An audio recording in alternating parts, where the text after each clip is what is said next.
ये आकाशवाणी है। प्रस्तुत है कार्यक्रम सुर्खियों में। इसके अंतर्गत सुनिए राष्ट्रीय अभिलेखागार के महानिदेशक अरुण सिंघल के साथ आकाशवाणी संवाददाता दीक्षा सक्सेना की विशेष बातचीत। राष्ट्रीय अभिलेखागार अपने साथ एक बहुत ही महत्वपूर्ण विरासत को आगे बढ़ा रहा है। राष्ट्रीय अभिलेखागार का निर्माण सन 1891 में कलकत्ता में इंपीरियल रिकॉर्ड विभाग के रूप में किया गया था। ये देश का प्राथमिक अभिलेख भंडार है। सन 1911 में इसे देश की राजधानी दिल्ली लाया गया। आज हमारे साथ राष्ट्रीय अभिलेखागार के महानिदेशक एक विस्तृत चर्चा के लिए स्टूडियो में मौजूद हैं। आइए उनके साथ इस चर्चा को आगे बढ़ाते हैं। सर, आपका स्वागत है। Thank you very much. सभी श्रोताओं को मेरा नमस्कार। सर, सबसे पहले मैं आपसे ये समझना चाहूंगी कि आर्काइवल कंजर्वेशन कैसे किया जाता है और के लिए इसका कितना महत्व है, और साथ ही मेरा एक ये सवाल भी है कि मटेरियल्स के प्रिजर्वेशन में क्या टेक्निक यूज की जाती है। जी, बड़ा महत्वपूर्ण सवाल है। जो हमारे पास डॉक्यूमेंट्स हैं, लगभग 1500 साल पुराने भी हमारे पास रिकॉर्ड्स हैं, और जब पेपर्स पुराने हो जाते हैं तो आपने देखा होगा वो पीले पड़ जाते हैं, ब्रिटल हो जाते हैं, टूटने लगते हैं। ऐसे में उनका कंजर्वेशन करने की ज़रूरत पड़ती है। आर्काइवल कंजर्वेशन जो होता है उसमें जो सामान्यतः आप लैमिनेशन देखते हैं बाज़ार में कि प्लास्टिक में लैमिनेशन कर दिया जाता है, वो आर्काइवल डॉक्यूमेंट्स में नहीं किया जाता है, क्योंकि उसके बाद वो डॉक्यूमेंट कभी रिकवर नहीं हो सकता है। तो आर्काइवल लैमिनेशन अलग टाइप का होता है, जिसमें हम टिश्यू पेपर लेके कुछ ऑर्गेनिक मटेरियल्स यूज़ करते हैं, जिसमें पेस्ट कर लेते हैं। तो हर शीट को हम लोग डी एसिडिफिकेशन करते हैं। जो एसिड आ गया कागज़ में, डी एसिडिफिकेशन उसके लिए करते हैं। उसके बाद फिर उसको टिश्यू पेपर में लैमिनेट करके प्रिजर्व करते हैं। ये स्टैंडर्ड मेथड होता है। छोटी मोटी रिपेयर है तो कहीं टिश्यू पेपर का छोटा टुकड़ा लग जाएगा, लेकिन अगर पूरा डॉक्यूमेंट ही रिपेयर करने की ज़रूरत है तो ऐसे उसको कंजर्व करते हैं। तो ये बड़ा समय लेने वाला, मैनुअली करने वाला प्रोसेस है। ये कागज़ जब हम प्रिजर्व कर लेते हैं, या कोई कागज़ ठीक है हेल्दी है उसको प्रिजर्व नहीं भी किया, तो इन सब कागज़ों को हम लोग फ्यूमिगेशन करके, टेम्परेचर और ह्यूमिडिटी कंट्रोल करके ऐसे एनवायरनमेंट में रखते हैं कि ये ख़राब ना हो। मतलब यहाँ तक कि आप देखेंगे, अगर आप कभी नेशनल आर्काइव्स आएंगे तो हमारी 2 बिल्डिंग्स हैं। एक हेरिटेज बिल्डिंग है पुरानी और एक एनेक्सी है। तो कोई कागज़ अगर एक बिल्डिंग से दूसरी बिल्डिंग में जाना हो तो उसको धूप में से और खुले एटमॉस्फेयर को एक्सपोज करके नहीं ले जा सकते। एक अंदर ही अंदर पूरी चैनल बनी हुई है जिसमें एयर कंडीशनिंग रहती है, उसमें जाता है कागज़, ताकि तेज़ लाइट ना लगे, उसको हवा ना लगे। बहुत एहतियात से हर कागज़ को रखा जाता है। तो ये सब कागज़ हम लोग रखते हैं, लेकिन कागज़ जो हम रखे हैं, जो हमारे धरोहर है, इतिहास है हमारा, उसको अगर हम रखे रहें किसी को दिखाएं ना तो बेकार है। हम रखे तो इसीलिए हैं कि लोग देख पाएँ। तो हमारा प्राइमरी ऑब्जेक्टिव है कि सब लोग बड़ी आसानी से इन कागज़ों को देख पाएँ। अब चूंकि फिजिकल कागज़ देखने में समस्या है, लोग आएंगे, देखेंगे, उसको हैंडल करेंगे, उस पर अंगूठा लगाएंगे अपना तो कागज़ ख़राब होता है। तो हमारी बहुत बड़ी मुहिम रहती है कि हम इन कागज़ों को सारों को डिजिटाइज कर दें, और डिजिटाइज करके हमारा एक पोर्टल है अभिलेख पटल, उस पर ये कागज़ आ जाएं। ये प्रोसेस हम चला रहे हैं, और अभी हमारा जो कलेक्शन है लगभग 70 लाख डॉक्यूमेंट्स हमारे पास हैं, जो 1500 साल तक पुराने हैं। आप कभी आएंगे तो पाएंगे कि मुग़ल डायनेस्टी के नूरजहाँ के फरमान, झांसी की रानी के लेटर्स, तुगलक डायनेस्टी के पेपर्स, ब्रिटिश रिकॉर्ड्स बहुत सारे, ईस्ट इंडिया कंपनी के सारे, और आज़ादी के बाद के भी कागज़ हैं। तो ये सारे कागज़ 70 लाख के करीब हैं, जो 34 करोड़ पेजेस होते हैं। 34 करोड़ पेजेस में से अभी हमने करीब 4-4.5 करोड़ पेजेस डिजिटाइज कर लिए हैं, जिनको अभिलेख पटल पर डाल रहे हैं। 30 करोड़ बचे हैं। तो अब हम लोग बहुत तेज़ी से एक कार्यक्रम चला के उनको डिजिटाइज करने जा रहे हैं। हम लोगों ने बहुत तेज़ी से इस काम को करने की सोची है। आज जैसे हम लोग बात कर रहे हैं तो लगभग 6 लाख पेज रोज़ डिजिटाइज हो रहे हैं। इसके लिए 3 शिफ्ट में काम होता है, दिन रात काम चल रहा है। बहुत सारी बड़ी टीम लगी हुई है, वो काम कर रही है, और हम होपफुली 2 साल के अंदर ये काम पूरा कर लेंगे। फिर जितना भी कलेक्शन हमारे पास है वो सब का सब अभिलेख पटल पर उपलब्ध रहेगा, और जिनको कोई भी कागज़ देखना हो वो घर बैठे बड़े आसानी से अपने ऑफिस में, अपने घर से सारे कागज़ देख सकेंगे। सर, आपने अभी बताया कि काफी मैन पावर लगती है, तो मेरा सवाल आपसे यही है कि हाल ही में ये घोषणा की गई थी कि 1000 लोगों को कौशल विकास योजना के तहत आर्काइवल कंजर्वेटिव प्रोग्राम या पुरलेख संरक्षण कार्यक्रम के तहत स्किल किया जाएगा या विकसित किया जाएगा। इस कदम की क्या अहमियत है, और इससे देश के रिकॉर्ड्स को बचाने में और उन्हें जन जन तक पहुंचाने में कैसे मदद मिलेगी? देखिए, जब हम लोगों ने सोचा कि हम 2 साल में सारे रिकॉर्ड्स को डिजिटाइज कर देंगे, जो हमारा डिजिटाइजेशन का प्रोसेस था, करीब हम 1.5 crore pages per year digitise कर रहे थे, और हमारे पास बचे थे 30 करोड़ पेज, तो 20 साल लगने थे। ये हुआ कि ये तो एक्सेप्टेबल टाइम फ्रेम नहीं है, इससे जल्दी करके दिखाना चाहिए। जो सबसे ज़्यादा पेजेस डिजिटाइज हुए हैं दुनिया भर के किसी आर्काइव में, वो अमेरिका के आर्काइव्स में हुए हैं। उन्होंने लगभग 10 करोड़ पेज डिजिटाइज किए हैं। हमारे पास अभी 4-4.5 करोड़ पेज डिजिटाइज हुए हैं। तो ये हुआ कि हमको 2 साल में पूरा करना है, बहुत तेज़ी से हम करेंगे, तो हम 6 लाख पेज रोज़ या 1.25 करोड़ पेज पर मंथ के हिसाब से करेंगे। और आप पाएंगे कि 1 साल के अंदर ही दुनिया में सबसे आगे हम लोग हो जाएंगे जो नंबर ऑफ पेजेस डिजिटाइज उसके टर्म्स में। लेकिन इसको करने में समस्या आई कि बहुत सारे कागज़ ऐसे हैं जो बड़ी ख़राब हालत में हैं, और जो पेपर ब्रिटल हो गया है वो स्कैन नहीं हो सकता। स्कैनर के पास आपको ले जाना पड़ता है पेपर को। अगर पेपर इतनी ख़राब हालत में है कि स्कैनर पे ले जाते ही टूट जाएगा, टुकड़े हो जाएंगे उसके, तो उसको आप स्कैन करने से पहले रिपेयर करना ज़रूरी हो जाता है। एक अनुमान हमने लगाया कि 30 करोड़ पेज में से करीब 15% पेजेस ऐसे हैं जो बहुत ख़राब हालत में हैं। तो मतलब 4.5 करोड़ पेजेस हो गए, और एक शीट पे 2 पेजेस होते हैं आगे पीछे, 2.25 करोड़ शीट्स हो गई। तो हमारे आर्काइव्स में 50 आदमी थे जो लगे हुए थे कंजर्वेशन के काम में, और ये सब मिल के हर साल करीब 6 लाख शीट्स को रिपेयर कर लेते थे। तो 6 लाख शीट्स अगर आप करेंगे और 2.25 करोड़ शीट्स आपको करनी है रिपेयर, तो इसमें 38 साल का समय लगेगा। बट हम लोग तो ये ठाने हुए हैं कि 2 साल में सारा डिजिटाइज कर लेना है, तो देयरफॉर इस काम को भी हम 20 गुनी स्पीड पे करने पे आए। तो ये हुआ कि 50 आदमी के बजाय हमको 1000 आदमी चाहिए जो कंजर्वेशन का काम करें। अब इतनी जगह हमारी बिल्डिंग में नहीं, हेरिटेज बिल्डिंग है, और ये as a matter of policy कभी हमारे कागज़ जो हैं वो हम अभिलेखागार से बाहर नहीं भेजते हैं, उनको अपने अंदर ही रखते हैं अभिलेखागार में। तो जो भी ये कंजर्वेशन का काम करना था इसको अभिलेखागार के अंदर ही करना था। तो स्पेस कंस्ट्रेंट बहुत है, और ना हम कोई होलसेल कंस्ट्रक्शन कर सकते हैं हेरिटेज बिल्डिंग होने के नाते। तो एक सोल्यूशन ये निकला कि चलिए 2 शिफ्ट में काम किया जाए। तो एक शिफ्ट में 1000 के बजाय 500 आदमी बैठाने पड़ेंगे, फिर भी 1000 आदमी तो चाहिए। ऐसे इतने मात्रा में आदमी उपलब्ध ही नहीं थे। तो हमारे यहाँ एक स्कूल ऑफ आर्काइवल स्टडीज़ है जो हमारी संस्था का हिस्सा है। स्कूल ऑफ आर्काइवल स्टडीज़ में एक हमने ट्रेनिंग कोर्स डिज़ाइन किया। हैंड्स ऑन ट्रेनिंग कोर्स है, 14 दिन 2 हफ्ते ड्यूरेशन का, और कोई भी 12वीं पास बच्चा उस कोर्स को कर सकता है। 12th की क्वालिफिकेशन रखी गई है। ये 2 हफ्ते का कोर्स करने के बाद वो रिपेयर का काम सीख जाएंगे, रिपेयर का काम कर सकते हैं। तो हमें 1000 आदमियों की ऐसी ज़रूरत है। ज़रूरत ये थी कि जल्दी जल्दी ट्रेन करके निकालें। हमारे स्कूल की लिमिटेड कैपेसिटी है, तो हम लोगों ने मिनिस्ट्री ऑफ स्किल्स को अप्रोच किया, और बड़ा अच्छा कोलैबोरेशन दोनों संस्थाओं के बीच में हुआ। उनके माध्यम से हमारे कई सारे सेंटर्स हैं देश में, तो सब जगह ट्रेनिंग करने की ज़रूरत थी। तो अब हम एक बैच में लगभग 200 स्टूडेंट्स को ट्रेन करते हैं।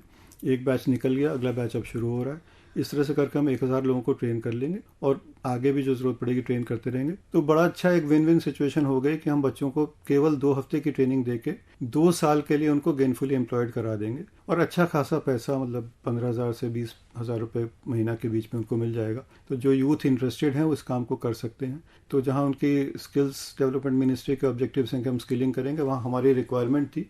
तो बड़ा अच्छा समागम हो गया, दोनों का बहुत अच्छा कोऑर्डिनेशन हो गया। इस कार्यक्रम को हम लोग आगे बढ़ा रहे हैं। सर, जैसे कि अभी इसी चर्चा को आगे बढ़ाते हुए आप खुद ही कह रहे हैं कि हमारी राष्ट्रीय धरोहर है। हमारी राष्ट्रीय धरोहर को और लोगों तक फैलाने में आपने डिजिटाइजेशन का एक बहुत अहम रूप बताया है। तो उसी सहारे डिजिटाइजेशन आपको किस तरीके से आगे इस धरोहर को ले जाने में मदद? देखिए, ट्रेडिशनल जो हमारा तरीका था, हमारे यहाँ एक रिसर्च रूम है, तो जो रिसर्च स्कॉलर्स हैं वो आते थे, और उनको पर्सनली सब हमारा स्टाफ वहाँ पे हेल्प करता है लोकेट करने में रिकॉर्ड्स को। जो 70 लाख रिकॉर्ड्स मैंने आपको बताए, उनके जो इंडेक्स रजिस्टर बने हुए हैं, जो लिस्ट है उन कागज़ों की, वो लिस्ट ही 4.75 लाख पेजेस की है। इतनी लंबी तो लिस्टें हुई। तो ये सारी लिस्टें आके स्कॉलर्स देखा करते थे रिसर्च रूम में, लिस्ट में से छांटते थे डॉक्यूमेंट्स, फिर डॉक्यूमेंट्स उनको उपलब्ध कराए जाते थे। एक लिमिटेड कैपेसिटी है इस काम को करने की, कम लोग आ पाएंगे, कम लोग देख पाएंगे। तो इसको जन सामान्य तक ले जाने का जो एक ही तरीका है कि डिजिटाइज हम करें। तो हमारा एक अभिलेख पटल है जिसपे कोई भी नागरिक जाके फ्री ऑफ कॉस्ट, बिना किसी रजिस्ट्रेशन के, सर्च बार में अपना विषय टाइप कर दें, तो जितने हमारे पास रिकॉर्ड्स हैं उस टॉपिक से मिलते जुलते, उन सबकी लिस्ट आ जाती है। अगर उन कागज़ों को देखना हो तो एक रजिस्ट्रेशन करना पड़ता है, जिसके लिए कोई चार्जेस नहीं है। रजिस्ट्रेशन करके, लॉगिन करके उन कागज़ों को फिर देखा जा सकता है। यहाँ तक तो बिल्कुल फ्री ऑफ कॉस्ट है, और आप कहीं से भी कर सकते हैं। अगर डाउनलोड करना चाहें उसके लिए बड़े नॉमिनल चार्जेस हैं। सो अभिलेख पटल हमारी मेन स्ट्रैटेजी है इन कागज़ों को लोगों को उपलब्ध कराने की। तो पहली प्रायोरिटी, जैसा मैंने कहा कि अभी उसमें करीब 4-4.5 करोड़ पेज हमारे डिजिटाइज हुए हैं। जब तक डिजिटाइज होते नहीं तब तक हम उनको डाल नहीं सकते अभिलेख पटल पे। तो बड़ा तेज़ अभियान चला के 2 साल में हम सारे कागज़ों को डिजिटाइज कर देंगे। हमारा पूरा कलेक्शन अभिलेख पटल पे आ जाएगा। एक चीज़ ये है। उसके आगे अभिलेख पटल में इम्प्रूवमेंट्स हैं। हम आगे जो वर्जन्स लाएंगे उनमें आर्टिफिशियल इंटेलिजेंस यूज़ करके सर्च एल्गोरिदम्स को बेटर करेंगे, लोगों को बहुत सारी सुविधाएं देंगे ताकि एक प्लेजेंट एक्सपीरियंस उनको अभिलेख पटल पे जाके हो सके। ये हमारा मेन माध्यम रहेगा। इसके अलावा हम लोग एग्जीबिशंस करते हैं, उनके माध्यम से स्कूल के बच्चों को, बाकी सिटीजन्स को हमारे कागज़ दिखाते हैं, क्यूरेटेड कलेक्शंस दिखाते हैं, अभी हमने योजना बनाई है एक मोबाइल एग्जीबिशन लॉन्च करने की, जो घूम घूम के जगह जगह पे अपनी सारे अभिलेख दिखाएंगे। और एक हम अब नया शुरू करने जा रहे हैं, डिजिटल एग्जीबिशन का कॉन्सेप्ट ले आए हम लोग। एक हमने डिजिटल एग्जीबिशन कर दी। ये डिजिटल एग्जीबिशन कोई भी डाउनलोड करके उसमें ब्राउज कर सकते हैं, घूम फिर के अंदर आपको ऐसी फीलिंग आएगी जैसे आप जा रहे हैं किसी एग्जीबिशन में। कोई भी कागज को क्लिक करके आप देख सकते हैं। मेरा अगला सवाल आपसे, mapping of the archives in India को एक इंसाइक्लोपीडिया या विश्वकोश भी माना जा रहा है जी। इस किताब के बारे में कृपया हमारे श्रोताओं को थोड़ा बताएं। बहुत अच्छा प्रयास है, रिसर्च करके निकाला गया है। उन्होंने कई सारे आर्काइव्स का कंपाइलेशन किया है उस किताब से। बल्कि हम लोगों को एक आइडिया आया कि हम नेशनल आर्काइव्स ऑफ इंडिया हैं, हर स्टेट में भी आर्काइव्स होते हैं, राज्यों में भी आर्काइव्स होते हैं। तो एक कमेटी बनी हुई है जिसको नेशनल कमेटी ऑफ आर्काइविस्ट्स कहते हैं। उसमें सारे स्टेट्स और सेंटर के आर्काइव्स जो हैं वो मेंबर्स होते हैं। उसकी मीटिंग्स हम लोगों ने करनी शुरू करी। 10-12 साल से हुई नहीं थी मीटिंग, दोबारा शुरू करी और पाया कि सब उन्हीं तरह की समस्याओं से उलझ रहे हैं। सबकी वैसी ही समस्याएं हैं, सबके वैसे ही सोल्यूशंस हैं, सबकी गुड प्रैक्टिसेस एक दूसरे के लिए यूजफुल हैं। तो जब ये किताब मैंने पढ़ी तो मुझे दिमाग में आया कि बाकी भी तो आर्काइव्स हैं, स्टेट आर्काइव्स और नेशनल आर्काइव्स को छोड़ के। तो हम लोगों ने इसको और आगे बढ़ाया प्रयास को, और लगभग 450 आर्काइव्स हमने आइडेंटिफाई करे, प्राइवेट और पब्लिक मिला के।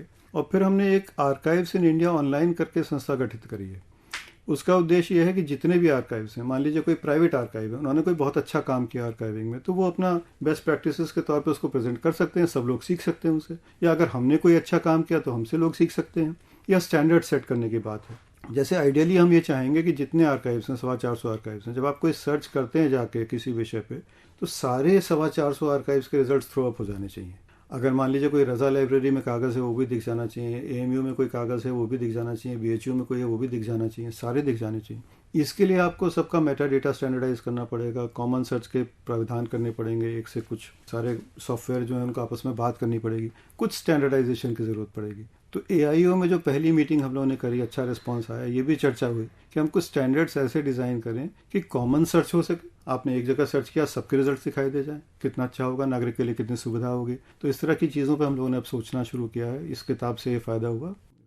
सर, मेरा आखिरी सवाल इस चर्चा में आपसे सिर्फ यही है कि इसी साल भारत ने ओमान के साथ 70 आर्काइवल डॉक्यूमेंट्स 1793 1793 से 1993 1953 तक के शेयर किए। इसे एक रेयर जेस्चर भी माना जा रहा है। ऐसा क्यों किया गया और भी देशों के साथ क्या आपका ऐसा करने की योजना है? जी बिल्कुल, सभी देशों में आर्काइव्स होते हैं और एक दूसरे के इंटरेस्ट के आर्काइव्स होते हैं।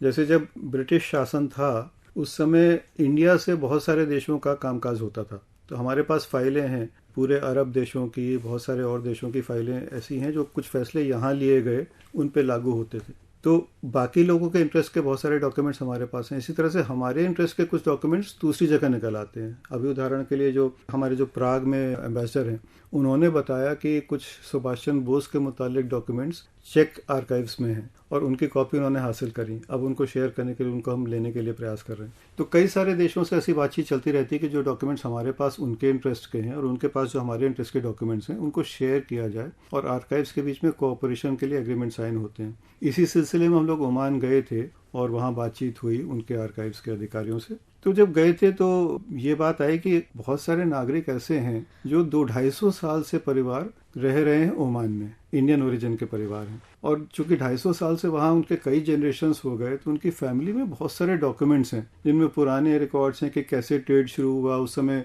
कैसा लगता था मस्कट में किसी जगह खड़े होकर फोटो पुराना लिया हुआ उन्होंने, उनके पुराने पासपोर्ट्स हैं, कैसे दोनों देशों के बीच में संबंध बने और बढ़े, इसके बड़े अच्छे दस्तावेज उनके पास हैं। तो ये धरोहर हैं, दोनों देशों की धरोहर हैं। तो इनको हम स्कैन कर लेते हैं, अपने आर्काइव्स के कलेक्शन में शामिल कर लेंगे। तो ये इनिशिएटिव हुआ। एक हमने टीम भेजी कि 70 तो हमने डॉक्यूमेंट्स दिए थे, लेकिन फिर वहाँ के करीब 30 जो मानंद फैमिलीज हैं उन्होंने अपने रिकॉर्ड्स दिए, वो सारे स्कैन हो गए, नेशनल आर्काइव्स में आ रहे हैं। ना समय देने के लिए आकाशवाणी को आपका बहुत बहुत धन्यवाद। बहुत बहुत धन्यवाद। अभी आप सुन रहे थे राष्ट्रीय अभिलेखागार के महानिदेशक अरुण सिंघल के साथ आकाशवाणी संवाददाता दीक्षा सक्सेना की विशेष बातचीत। ये कार्यक्रम आकाशवाणी के समाचार सेवा प्रभाग द्वारा प्रस्तुत किया गया। इसे आप हमारे mobile app news on AIR और YouTube channel news on AIR official पर भी सुन सकते हैं। इस कार्यक्रम के संबंध में अपनी प्रतिक्रिया आप हमें ईमेल या व्हाट्सएप के माध्यम से भेज सकते हैं। ईमेल का पता है airnsttalks@gmail.com और व्हाट्सएप नंबर है 9289094044।